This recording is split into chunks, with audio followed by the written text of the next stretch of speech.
Para estudiar los salmos, ustedes saben que pues son oraciones que David, bueno, en su mayoría los salmos son escritos por David, el rey David. No sé si han escuchado del rey David. Em, el salmo número 9 yo lo he titulado Las batallas se pelean con gratitud. Y vamos a ver por qué. David era un hombre conforme al corazón de Dios. Cuidado con este cebolla. Y David nunca usó la fuerza para pelear. Sí, él tenía pues su ejército y tenía sus soldados. Entonces, a diferencia de pues los otros personas y los otros pueblos, para con Dios, el rey David primero le agradecía al Señor. Primero, para él primero era Dios. Entonces, por esa razón, a este Salmo número 9, yo le he titulado Las batallas se pelean con gratitud. Y el Salmo número 9 comienza con una frase que dice al músico principal sobre Mudlavén, Salmo de David. Y al músico principal, esta es una frase cortita, ustedes en la Biblia física la van a encontrar como una frase pequeñita, pero al músico principal también se traduce al que venciere. ¿Y quién fue el que venció? Pues fue Jesús. Sobre Mudlavén, Salmo de David. Y la Biblia tiene muchos detalles que nosotros tenemos que tomar en cuenta. Ninguna palabra está escrita al azar. Ninguna palabra está como que, bueno, el escritor se le ocurrió poner eso y lo puso. Y además la Biblia fue escrita en hebreo. O sea, la Biblia no fue escrita en nuestro idioma en español, sino fue escrita en hebreo.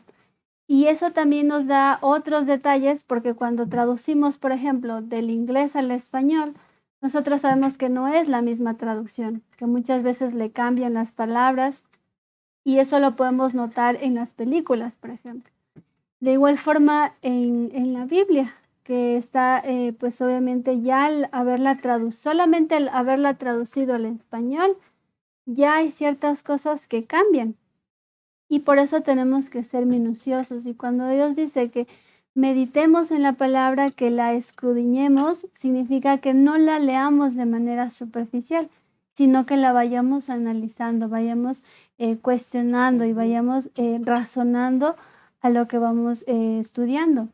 Entonces, esta palabra que dice sobre Mudlavén se puede traducir también como sobre la muerte al hijo o morir por el hijo. Y este es un salmo profético porque David va a hablar de una manera profética, va a hablar de Jesús, porque David obviamente no estaba en época de Jesús, pero Jesús desciende de David, ¿no? Por eso cuando Jesús viene le dicen, Jesús, hijo de David, sálvanos. Entonces es descendiente de David, ¿no? Entonces, aquí, aunque David no podía ver físicamente a, a Jesús, él de manera profética, él cuando escribe estas oraciones, pues ya está anunciando acerca de él. Entonces, esta palabrita sobre Mudlavén se puede traducir como sobre la muerte al hijo o morir por el hijo. Y el salmo pues empieza con también este versículo que dice, te alabaré, oh Jehová, con todo mi corazón, contaré todas tus maravillas, me alegraré y me regocijaré en ti. Cantaré a tu nombre, oh Altísimo. Entonces, cuando aquí dice, hay igual detalles que vamos a darnos cuenta. Te alabaré, oh Jehová. Jehová es el nombre de Dios, eso nosotros entendemos. Pero Jehová es una traducción del nombre de Dios. Y lo que significa Jehová, porque ustedes saben que algunas religiones se han tomado de este nombre para decir, así se llama Dios, y así nosotros le queremos decir, cuando en realidad eso no es tan relevante. O sea, eso es algo que nadie podría decir, yo sé literalmente cuál es el nombre de Dios, pero lo que contiene el nombre, eso sí es importante. Y Jehová significa eterno, el que fue, el que es y el que será. Eso es lo que significa Jehová. Y algunas religiones se han tomado para decir, este es el nombre de Dios y hay que decirle Jehová. Tal vez hemos escuchado, no sé, de algunas personas, pero nosotros podemos irnos a buscar en el idioma original y encontrar que Jehová viene de 4 letritas en hebreo que son Yud, Hei, Vav, Hei. Y estas letras lo que significan es eterno, lo que les digo. Solamente es que Dios fue, es y será. Él es eterno. Él no tiene límite en el espacio. Él fue antes de la fundación del mundo y será igual cuando ya se acabe este mundo. Y David le dice, te alabaré a ti, eterno Jehová, con todo mi corazón, contaré todas tus maravillas. Me alegraré y me regocijaré en ti. Porque muchas personas podrían encontrar alegría y regocijo no precisamente en Dios. Pero David aquí dice, yo, mi alegría y mi regocijo vas a ser tú. Y en ti es en quien yo voy a encontrar esa alegría. Si tenemos a Dios, lo tenemos todo. Eso nosotros lo sabemos. No importan las circunstancias, Dios sigue siendo Dios. Eso, todo lo que nosotros nos acontezca en esta vida sigue siendo temporal, cualquier circunstancia. Y Dios va a seguir siendo Dios. Si nosotros decidimos seguirle a Dios, pues Dios sigue siendo Dios. Si nosotros decidimos ya no seguirle a Dios, eso no varía lo que es Dios. Entonces, Él, por encima de lo que sea, de cualquier circunstancia, Él sigue siendo Dios. Y por eso David, el Dios de David es Jehová el Eterno.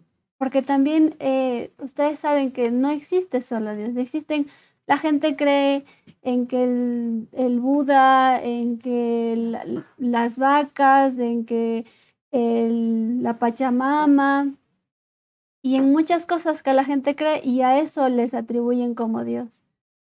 Pero David reconoce y dice, mi Dios es eterno, mi Dios es, el que fue y el que será, y a Él le voy a alabar, en Él me voy a alegrar y en Él me voy a regocijar. Cantaré a tu nombre, oh Altísimo. Y también cuando dice cantaré a tu nombre, el nombre de Dios es importante, pero en su esencia, en lo que contiene, en lo que Él es, porque su esencia, nuestro nombre o lo que nosotros somos, y más en tiempos bíblicos, cuando le ponían el nombre a una persona, era conforme al propósito que esa persona iba a cumplir. Entonces, el nombre de Dios es su esencia. Muchas quizás denominaciones de religiones o mucha gente se pelea por cómo se llama Dios, que si es Jesús, otros le mencionan como Yeshua o Yeshua o cosas así. Pero Él dice, tú Jehová el Eterno, tú eres mi Dios y a ti te voy a cantar. Mis enemigos volvieron atrás. Siempre David cuando está escribiendo estos salmos, él no está en la comodidad de su casa y viviendo así como en mucha prosperidad. Él en muchas ocasiones está en el desierto, está siendo perseguido por sus enemigos, perseguido incluso hasta por sus hijos que le querían matar. Pero David, el corazón de David, y no que yo elogie a David, sino la misericordia que Dios tuvo para con David. Y de esta forma también nosotros nos vamos a poner en los zapatos de David. Y vamos a entender muchas veces que en la vida Pasamos incluso circunstancias que cuando leemos la Biblia decimos, esto, o sea, es como que me está pasando a mí, porque leemos la Biblia y nos debemos sumergir a lo que está diciendo en la Biblia. Entonces David dice, mis enemigos volvieron atrás, cayeron y perecieron delante de ti, porque has mantenido mi derecho y mi causa. Te has sentado en el trono juzgando con justicia. Y juzgar con justicia, a diferencia de lo que nosotros podríamos pensar, que diga, no, Señor, tienes que hacer que mis enemigos paguen por lo que han hecho y tienes que matarlos y acabarlos. La justicia de Dios significa que Él va a aplicar los mandamientos, que Él va a aplicar las instrucciones que el Señor les dio a su pueblo. La justicia de Dios no es que como nosotros pensamos, yo tengo que hacer justicia y le tengo, porque esta persona me gritó y yo le tengo que ir también gritar, o esta persona me pegó y yo me tengo que vengar. David dice, te has sentado en el trono juzgando con justicia y es la misma forma en la que Dios nos va a juzgar a nosotros. La Biblia es un instrumento que nosotros tenemos, un conjunto de libros. Pero si nosotros analizamos, en la Biblia existen 66 libros. Y por ejemplo, cuando estuvo en la época de Jesús, él no tenía el Nuevo Testamento. Ellos no, Pablo, si ustedes han escuchado de Pablo, de Pedro, de los discípulos de Dios, ellos no tenían el Nuevo Testamento. Ellos leían lo que es el Antiguo Testamento. Y cuando nosotros, para entender qué es la palabra de Dios, dónde están esos mandamientos de Dios, están en los 5 primeros libros de la Biblia. Ahí están las instrucciones de Dios. Cuando ahí relata cómo el pueblo salió, recuerden la época de Moisés, la época en la que el Señor les saca al pueblo de Egipto, y el Señor les dice en el desierto, ustedes van a ser mi pueblo y yo voy a ser su Dios. Y ustedes van a cumplir estas instrucciones que yo les estoy dando. Entre ellas, no van a matar, no van a adulterar, no van a tener dioses ajenos, van a guardar el día de reposo, van a celebrar las fiestas que yo les establezco aquí. Y él no, esa es otra que nosotros no tenemos solo 10 mandamientos, porque cuando seguimos leyendo luego de Éxodo 12, encontramos que durante todos los 5 primeros libros de la Biblia, el Señor nos sigue dando instrucciones. Y Dios es tan perfecto que Él nos da instrucciones para todo. Cómo debemos, nuestro modo de vivir en cuanto a todo, a cómo vestirnos, alimentarnos, cómo comportarnos, todo, porque Él fue el que nos creó. Entonces, Él sabe cómo nosotros debemos vivir, qué es lo mejor. Entonces, así, cuando Él nos juzgue a nosotros, va a ser conforme a esos libros, porque esa es la palabra de Dios. Luego de esos libros están los libros de los profetas.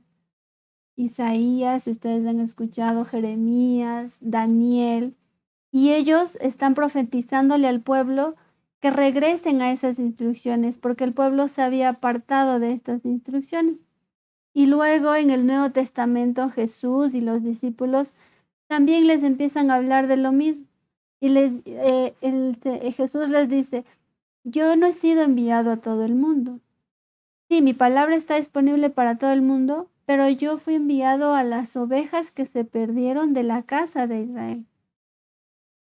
Y resulta que hay unas ovejas que están perdidas y cuando nosotros conocimos a Dios, cuando nosotros le dijimos a Dios, sí, Dios, yo quiero que seas tú el que gobierne mi vida, yo creo en ti, yo no creo en el Buda, yo no creo en tantas cosas que existen, yo creo en el Dios eterno, en el que es el creador, el que es el que controla todo el universo. El que controla aún el cabello que se nos cae. En ese Dios nosotros creemos. No creemos en la Virgen, no creemos en los santos, porque sabemos que eso no existe.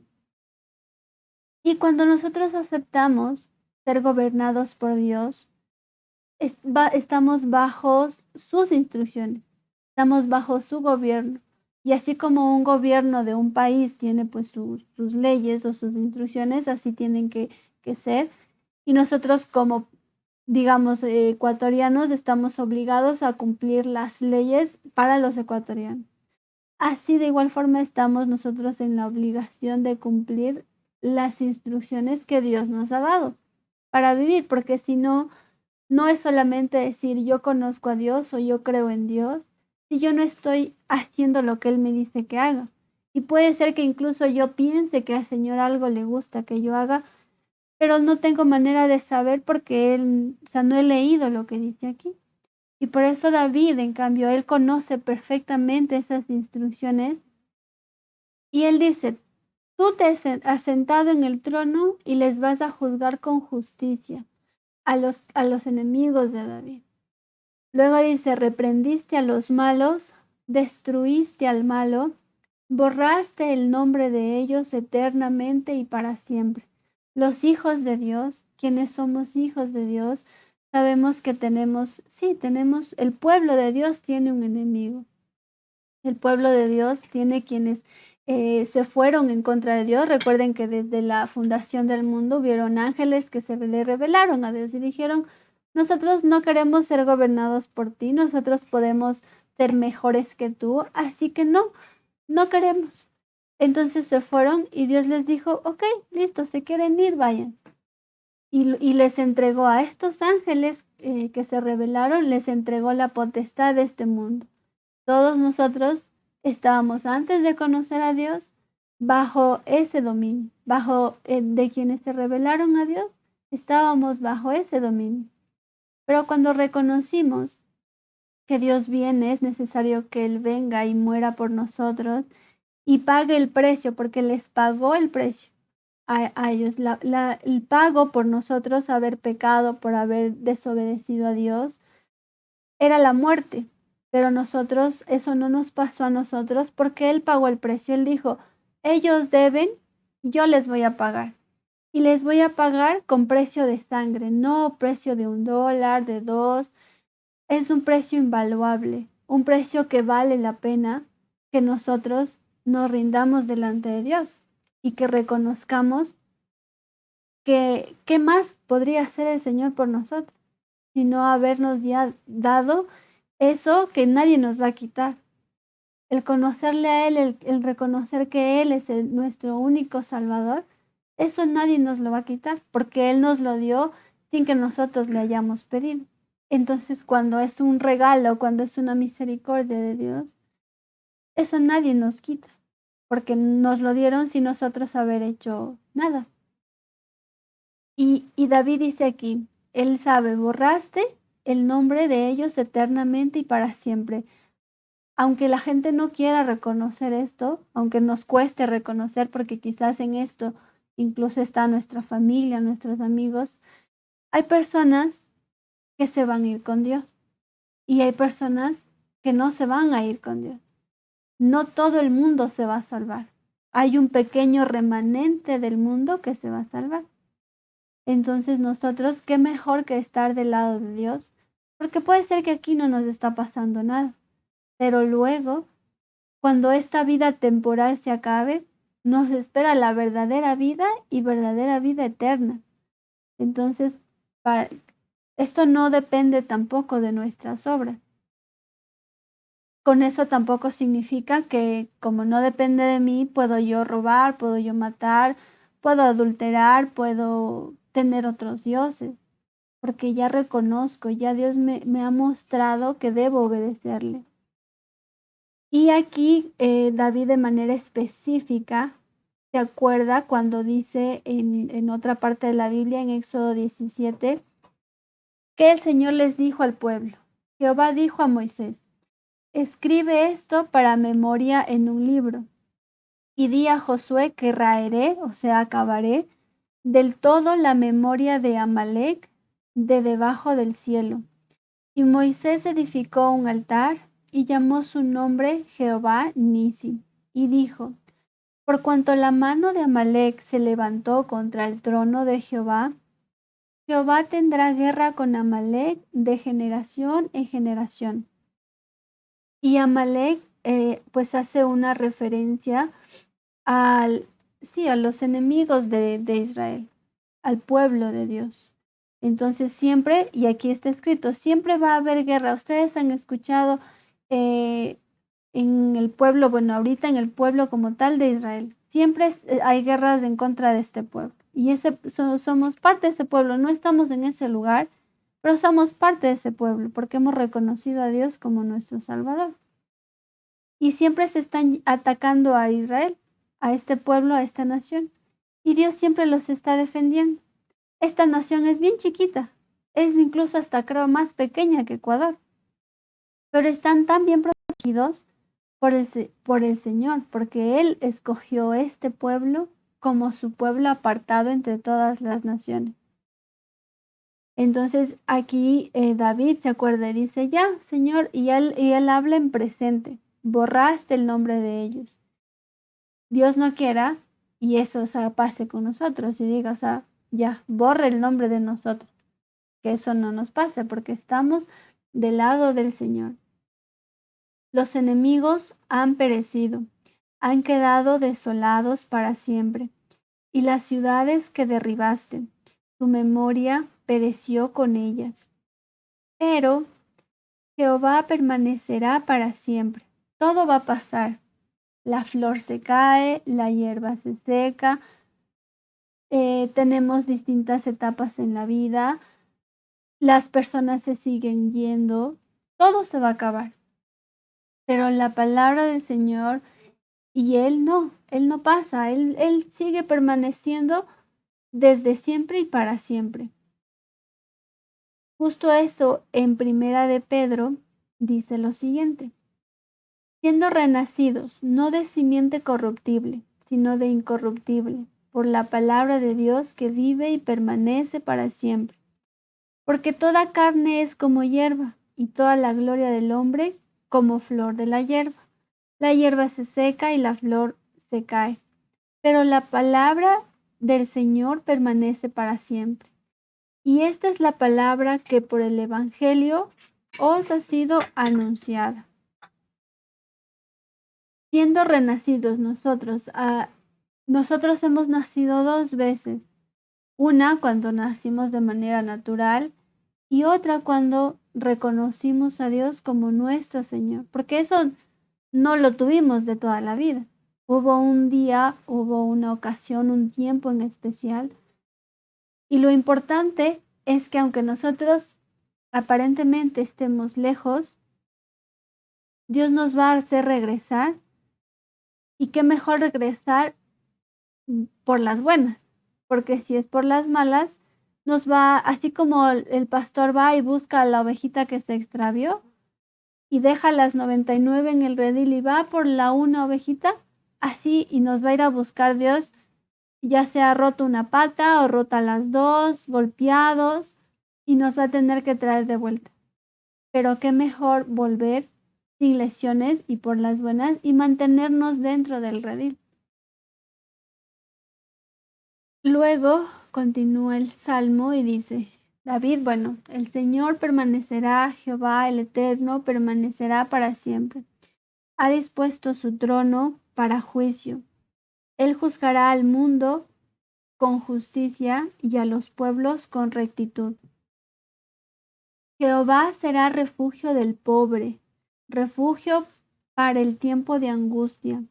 Cuando aquí dice pobre, no se refiere a pobreza económica, porque una persona que es, digamos, limitada económicamente, no significa que la pase mal. En ocasiones puede ser incluso hasta más feliz que una persona que tenga mucho económicamente. Aquí cuando dice pobre, se refiere a pobre espiritualmente, a pobre a reconocer que delante de Dios nosotros no somos nada, que somos un pequeño puntito, una pequeña basurita en el piso ante la majestad de Dios. Y para esas personas que reconocen sus debilidades, que no son orgullosas, que no se jactan de que yo hago todo, yo soy el que puedo, porque en realidad no, todo depende de Dios. y todo es por Él y para Él. Entonces David dice, Jehová será el refugio del pobre, refugio para el tiempo de angustia. Y esto pues sí, a mí me ha parecido muy interesante porque muchas veces yo sí he sentido quizás esto, ¿no? De sentirme triste o sentir angustia y nosotros nos sentimos quizás desesperados. En circunstancias de nuestra vida no sabemos qué hacer, pero nosotros sabemos que Dios es nuestro refugio, que Él nos está viendo, que Él conoce nuestra circunstancia, que Él es el que nos va a ayudar mientras, obviamente, nosotros estemos bajo su gobierno. Pero si por A o B nosotros hicimos algo que sabemos y reconocemos que no va conforme a lo que Dios ha hecho o lo que Él ha dicho que hagamos, tampoco eso significa que nosotros estemos lo suficientemente lejos como para no regresar. Siempre vamos a encontrar ese camino de regreso, siempre vamos a tener esa puerta abierta, porque Dios no es un padre malo, Él es un padre bueno. Y como todo papá quiere lo mejor para sus hijos. No existe la posibilidad de que Dios sea malo o que algo pase en nosotros por algo malo, porque esa no es la esencia de Dios. Entonces siempre recordar que Dios es nuestro refugio cuando reconocemos nuestra pobreza espiritual, cuando reconocemos nuestras debilidades y si estamos en tiempo de angustia, saber que Él es nuestro refugio. En ti confiarán los que conocen tu nombre. Conocer el nombre de Dios no es saber que Dios se llama Jehová o se llama Jesús o se llama Yeshua, sino reconocer que su nombre es amor, que su esencia es dar, que su esencia es justicia y también es misericordia.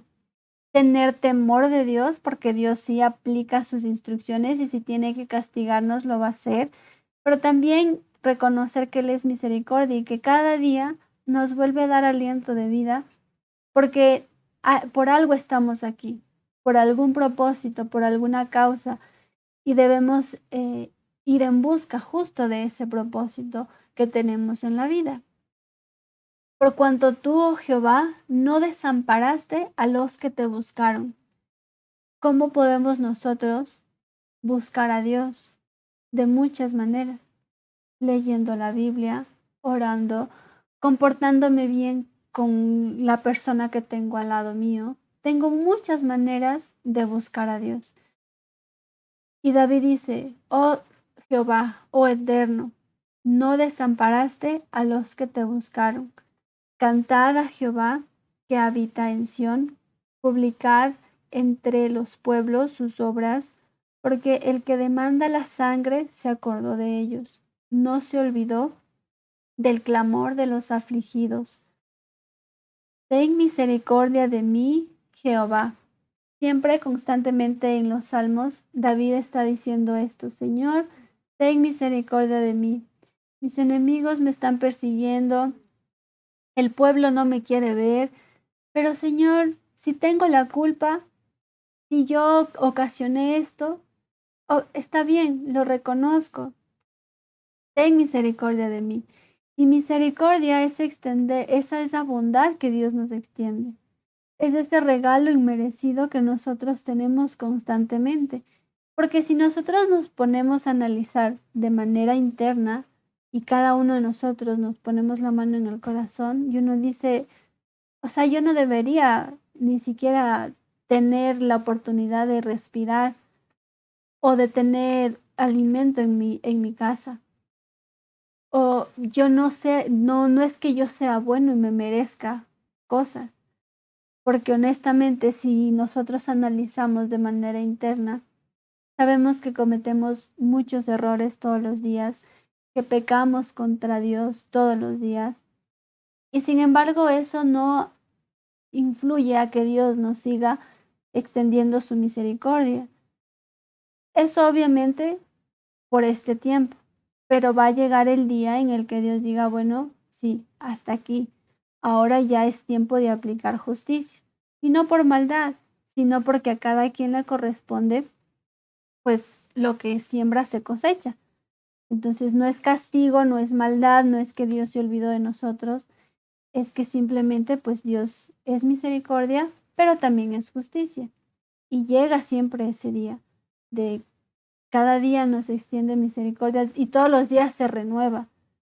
Quiere decir que cada día, si al día anterior hice algo malo, al día siguiente Dios ya se olvida de eso y me vuelve a dar vida y me vuelve a extender misericordia y esa misericordia es nueva. Mira mi aflicción, le dice David a Dios, que padezco a causa de los que me aborrecen.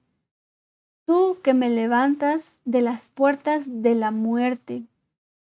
Y aquí justamente David se acuerda de las veces que Dios le ha librado. Y creo que eso nos ha pasado a todos. Dios nos ha salvado de una buena. Y hemos dicho, o sea, ¿cómo pude haber salido de esto? Porque así fue Dios. Así quiso, pero no va a querer sacarnos de algo para que continuemos en lo mismo. Y David se acuerda de las veces que le estaban persiguiendo, que le querían matar, las veces que incluso él también perdonó la vida de sus enemigos. David fue librado de la muerte muchas veces, no porque lo mereciera, sino por misericordia, por un regalo, porque David tenía un propósito, porque David tenía, el Señor igual le había prometido cosas a David y Dios no es mentiroso. Entonces se tenía que cumplir. David cuando pecó contra Betsabé, estuvo con ella, no lo tenía que hacer, Betsabé estaba casada, tiene un hijo de ella y el Señor le perdona, pero con justicia, porque David no podía morir en esa ocasión, pero a cambio de él murió su hijo. Fue necesario que se aplicara la justicia. Como no podía morir David, murió su hijo.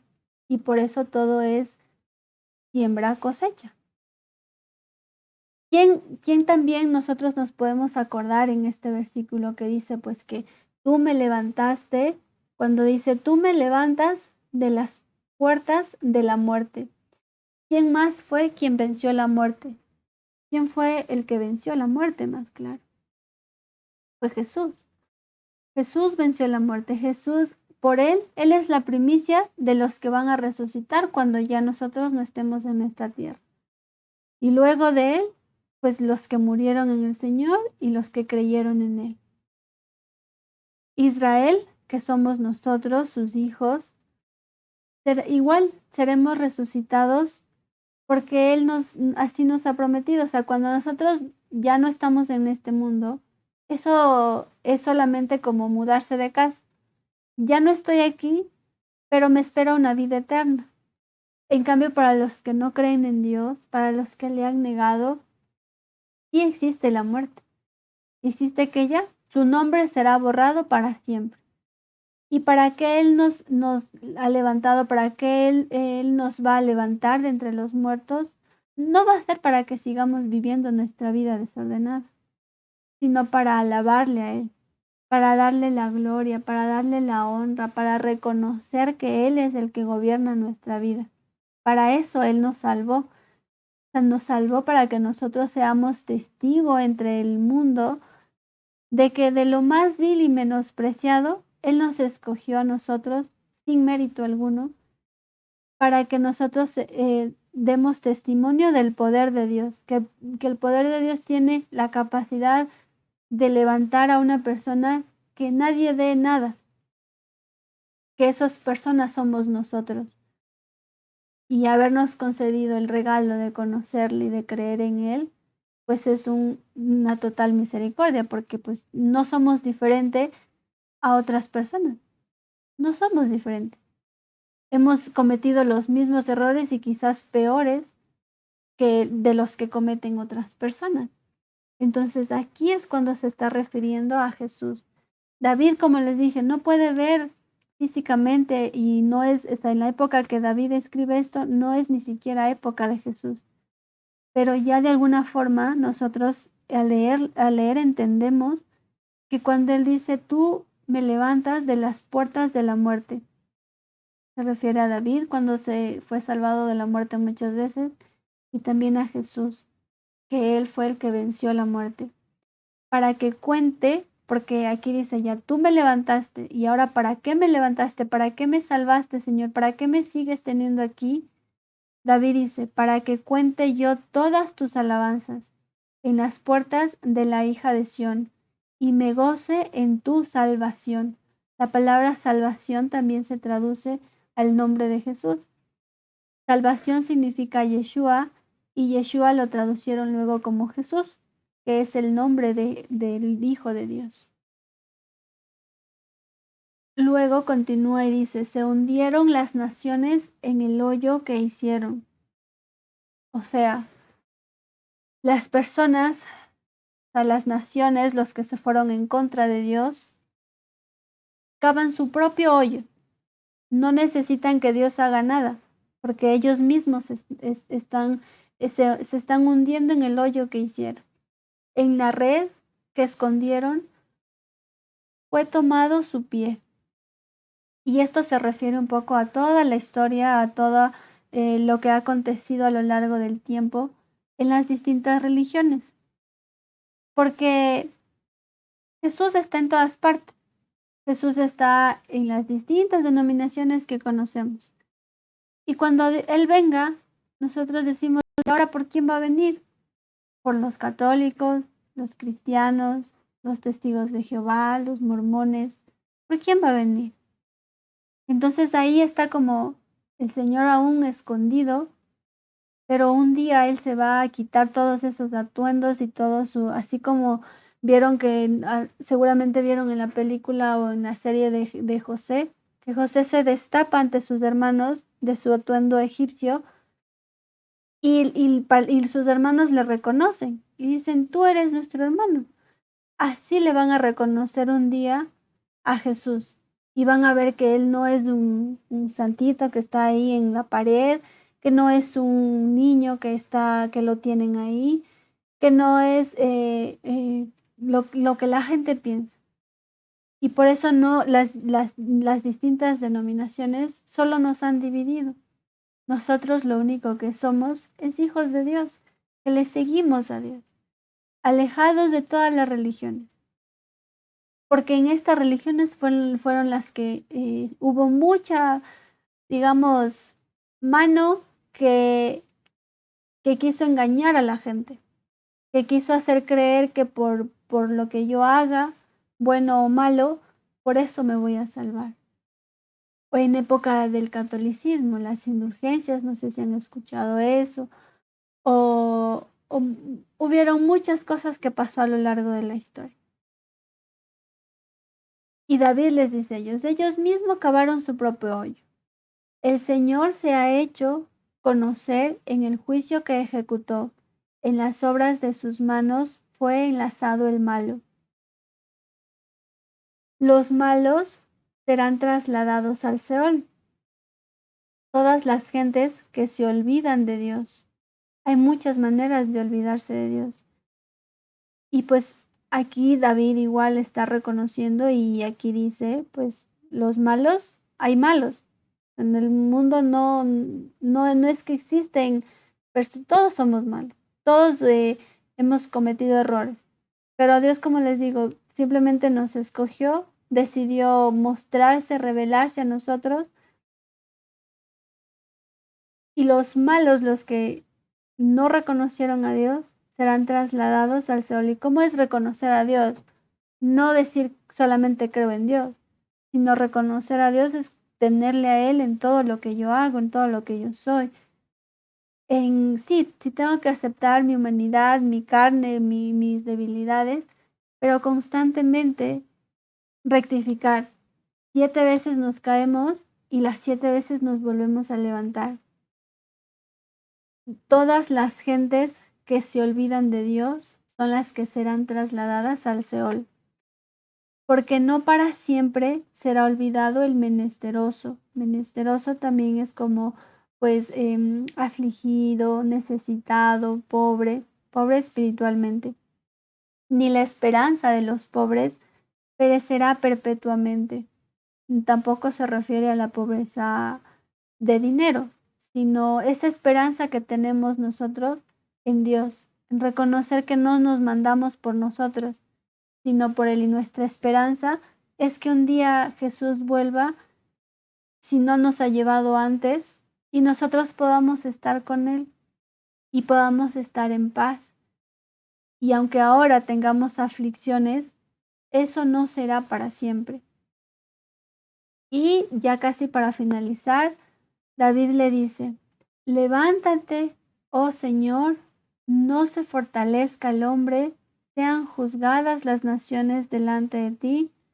Pon, oh Jehová, temor en ellos. Aún, estas expresiones y esto que vemos, David le está hablando al Señor, en lugar de él ponerse a pelear, él lo que hizo fue escribir este salmo, orar a Dios. Él no fue como, no, yo voy a hacer justicia, sino pedirle a Dios justicia. Eso fue lo que hizo David. Pedirle, y aquí para finalizar, incluso David le ruega por sus enemigos y le dice, Señor, pon temor en ellos, temor de ti, porque la persona que tiene temor de Dios se detiene en sus actos y refrena sus palabras, cuida lo que hace, porque sabe que representa a Dios. Conozcan las naciones que no son sino hombres. Cada uno de nosotros reconocer que somos solo personas, que delante de Dios somos simplemente hombres. Es decir, personas débiles, personas que pecamos, que nos equivocamos, pero que tenemos un Dios que tiene misericordia de nosotros. Que esa misericordia no va a durar eternamente, porque cuando tenga que aplicar la justicia, Dios lo va a hacer. Pero Él es bueno. Y al final David dice, Selah. Este es un término de pausa, de reflexionar, de ponernos a pensar que constantemente, si Dios nos da un día más de vida, siempre es por una oportunidad, porque algo debemos hacer y algo para Él, porque vivimos para Él. Todo lo que tenemos es prestado, nada es nuestro, ni personas ni cosas, nada nos pertenece y todo lo administramos para Dios. Y de esa forma es como concluye el Salmo. Y como se dan cuenta, así David peleaba las batallas. Así David peleaba en contra de sus enemigos. Así David confrontaba cuando él sentía que aparentemente habían injusticias contra él, con gratitud, con alabarle al Señor, con agradecerle, con clamarle a Él.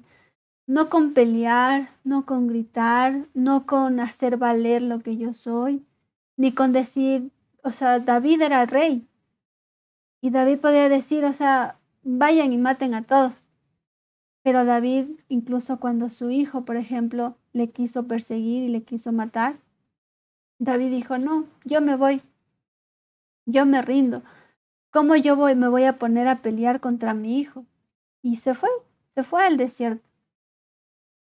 Y por eso me gustó este salmo y lo titulé de esa manera. Las batallas, sea la que sea, se pelean con gratitud. Nunca va a ser por la fuerza, porque de esa manera Dios no dice que peleemos, sino siempre con gratitud en toda circunstancia de la vida, porque Dios tiene un plan y un propósito y Él siempre va a estar pues en control de nuestra vida. Así que pues les agradezco mucho por escuchar este salmo. Espero que pues haya sido de que algo, en algo haya llegado a su vida y que se queden con algo de lo que hemos estudiado. Y vamos a orar una vez más para darle gracias a Dios porque pues aun que ustedes estén aquí, sigue siendo regalo de Él, sigue siendo propósito que Él destinó este día y este momento para que escuchemos esto. Y cuando tengamos tiempo, dediquémosle a esto, a estudiar la palabra, a leer, pero a pedirle a Dios. No necesitamos ser eruditos, yo no lo soy. No necesitamos tener muchos estudios ni demasiada capacidad para entender la fe. Ajá, Exacto. Exacto. Entonces, eso es lo que necesitamos para poder, y tenemos el privilegio de poder, pues, leerla, porque no todos lo tienen. O sea, no es para todos. Y esto es un regalo. Y si es un regalo, lo debemos aprovechar. Así que por eso yo sé que Dios mismo fue el que decidió que ustedes hoy estuvieran aquí y que estudiáramos juntos y que pues repasemos este salmo y que así lo hagamos en nuestras casas, en nuestra vida constantemente, porque todo se va a acabar, todo es temporal, menos esta palabra ni lo que aquí Dios dice, porque aquí está nuestra historia desde el inicio, lo que está pasando, porque aquí hay cosas que ya están pasando y que incluso ya han pasado, y también lo que nos va a pasar después y lo que va a pasar al final. Entonces aquí ya está escrito todo y aquí para que nosotros no tengamos excusa de decir, Dios, pero es que no me dijiste, no, porque aquí ya está. Y Él no se puede presentar físicamente a nosotros, pero nos dejó escrito como un testamento para nosotros. Así que pues gracias una vez más y vamos a orar. Señor Jesús, te doy las gracias por haber podido compartir este mensaje con mi familia, con las personitas que amo mucho y que deseo que pues al igual que con mi vida, pues también con cada uno de ellos resplandezcas tu rostro y nos sigas llenando de ti y pongas de tu espíritu para que podamos comprender tu palabra y que entendamos, Señor, que solo en ti encontramos vida y que si nuestra vida depende de ti, estamos llamados a buscarte, a alabarte en todo tiempo, a constantemente pues buscar el propósito por el cual tú nos creaste, por el cual tú nos diste vida. Te ruego, Señor, que en cada uno de nosotros nos puedas seguir limpiando cada vez más de nuestros pecados, de las cosas que hacemos mal y que no nos damos cuenta, y aún por las que nos damos cuenta, Señor, te pido perdón, ten misericordia de nosotros y pon ese deseo de buscarte, de que tu palabra esté en nuestra mente y en nuestro corazón para poder ser testigos y también para poder ser luz a las naciones, a las personas que no te conocen y que podamos ser testimonio de que sin a nosotros, que no merecemos nada, tú nos salvaste, tú nos das lo que aún no merecemos, pues también que las personas que no te conozcan vean eso y crean en ti, porque solamente tú eres la persona y eres quien nos salvó. Solamente pues nuestra vida depende de ti. Y si pues tú nos concedes esta noche aún el descanso, que pueda ser para que tú en nuestros sueños nos hables. Y si tienes esa misericordia de darnos un día más de vida, que sea para que sigamos creciendo en ti y buscando de tu presencia en nuestra vida. En tu nombre, Jesús. Amén.